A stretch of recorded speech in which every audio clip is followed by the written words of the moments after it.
Tavaliselt on Riigikogu valimised väga lihtsakoelised. Opositsioon vastamisi koalitsiooniga vaatab, kummas rohkem liikmeid on ja nii ka läheb. Aga põhiseaduse muutmine on keerulisem protseduur, kaheosaline hääletus ja kui küsida nüüd, mis juhtub 2 nädala pärast, kui Riigikogu peab otsustama, kas muuta põhiseadust ja kes saavad valida järgmistel kohalike omavalitsuste valimistel, siis on tulemus ette ennustamatu. Isegi komisjoni esimehele, kes on seda asja kuude kaupa teiste Riigikogu liikmetega arutanud.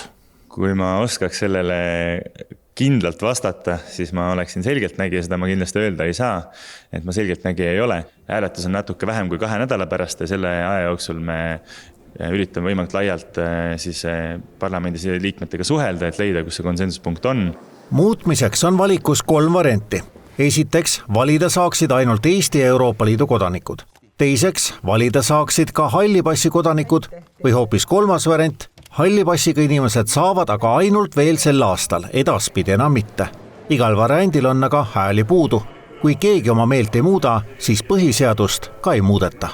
Kui sotsiaaldemokraadid otsustavad sisuliselt astuda Mihhail Kõlvartiga ühte tuppa, siis see on nende vaba valik. Alternatiiv oleks siis naasta selle koalitsiooni pakutu juurde, siis sellisel juhul see nõuaks ka Isamaa selgesõnalist toetust sellele varasemale, et hallid passid siis jäävad ka põhiseadusesse.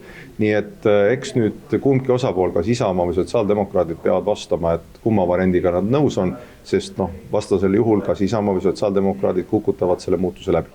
Sotsiaaldemokraadid on jalad maha surunud ja on nõus vaid sellega, et hallipassi inimesed saaksid ka edasi valida. Kui me nüüd mõtleme tulevikku ette, et valimine ise, valimisprotseduur ei ole nii suur julgeolekuoht kui see, kui me lükkame 10 000 inimesi Eestist eemale ja ühel hetkel, kui tõesti olukord peaks pingeliseks minema, nad on pettunud, ma ei tea, frustreerunud ja siis see tegevus, mida nemad tegema hakkavad Eesti riigi vastu, see on julgeoleku probleem. Isamaa juht lubab, et nende taha põhiseaduse muutmine ei jääks, aga nad eelistavad kuni vähegi võimalik seda, et ainult Eesti kodanikud saaksid valida. Isamaa esitas oma ettepaneku.